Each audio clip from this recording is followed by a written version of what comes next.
আসসালামু আলাইকুম। আজকে আমি পাউরুটির মধ্যে ডিম দিয়ে মজার একটা রেসিপি করে দেখাবো।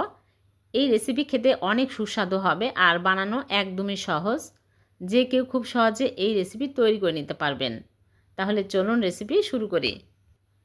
প্রথমে এখানে আমি 5 পিস পাউরুটি নিয়েছি। এখন এই পাউরুটির সাইডের যে অংশগুলো এগুলো কেটে বাদ দিয়ে দিচ্ছি। এগুলো থাকলে ভালো হয় না, শক্ত হয়ে থাকে।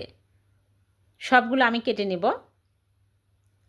তারপরে আমি মাঝখান দিয়ে ছোট ছোট টুকরো করে কেটে নেব। এরকম করে কেটে নিচ্ছে।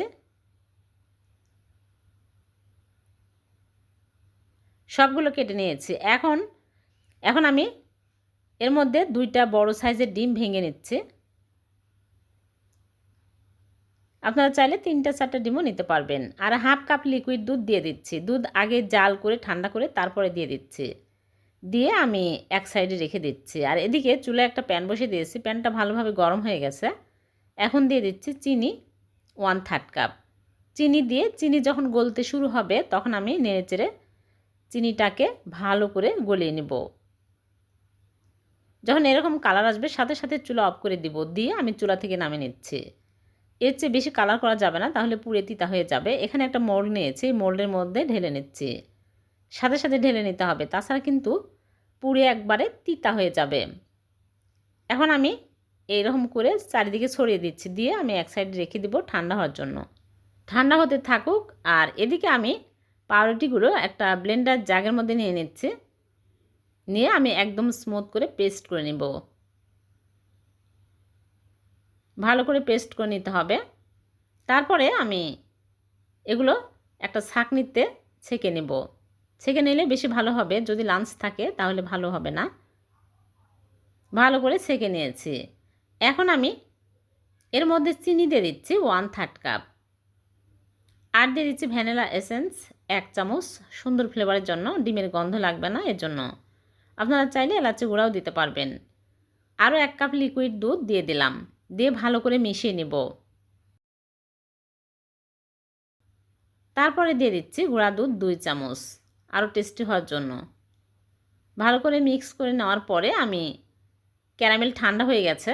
এখন এই ক্যারামেলের মধ্যে আবারও ছাঁকনি দিয়ে ছেঁকে নিচ্ছি। ছেঁকে নিয়েছি। এখন আমি একটা ফয়েল পেপার দিয়ে মুখটা ভালো করে আটকে নেব, যেন ঢাকনা ঘেমে ঢাকনার পানি না পড়ে। যে কোনো ছোটো ঢাকনা দিয়েও ঢেকে দেওয়া যাবে। এখন আমি চুলায় আগে থেকে একটা প্যানে পরিমাণ মতো পানি দিয়ে পানি ফুটিয়ে নিয়েছি। আর একটা স্ট্যান্ড বসিয়ে দিয়েছি। স্ট্যান্ডের উপরে আমি এই মোল্ড বসিয়ে দিচ্ছি। দিয়ে ঢেকে জাল করব 20 থেকে 25 মিনিট। এক এক চুলার আঁচ এক এক রকম, কম বেশি লাগতে পারে। 25 মিনিট আমি মিডিয়াম আঁচে জাল করে নিয়েছি আর হয়ে গেছে। এখন আমি ফয়েল পেপার খুলে আপনাদেরকে দেখাচ্ছি। অনেক সুন্দর হয়েছে, কাঁচা নেই। এখন আমি চুলা থেকে নামিয়ে 10 মিনিট রেখে দেব। একটু ঠান্ডা হওয়ার পরে আমি নরমাল ফ্রিজে রেখে দিচ্ছি, একদম ভালোভাবে ঠান্ডা হয়ে সেট হওয়া পর্যন্ত। আমি নরমাল ফ্রিজ থেকে বের করে নিয়ে আসলাম, সেট হয়ে গেছে, হাতের সাথে আর লেগে আসছে না। এখন আমি সাইড দিয়ে এইরকম করে কেটে নিচ্ছি, তাহলে খুব সহজে মোল্ড আউট করা যাবে। এখন আমি প্লেটের মধ্যে মোল্ড আউট করে নিচ্ছি। অনেক সুন্দর হয়েছে। পাউরুটির মধ্যে ডিম দিয়ে যে এত মজার পুডিং তৈরি হবে আপনারা ভাবতেও পারবেন না।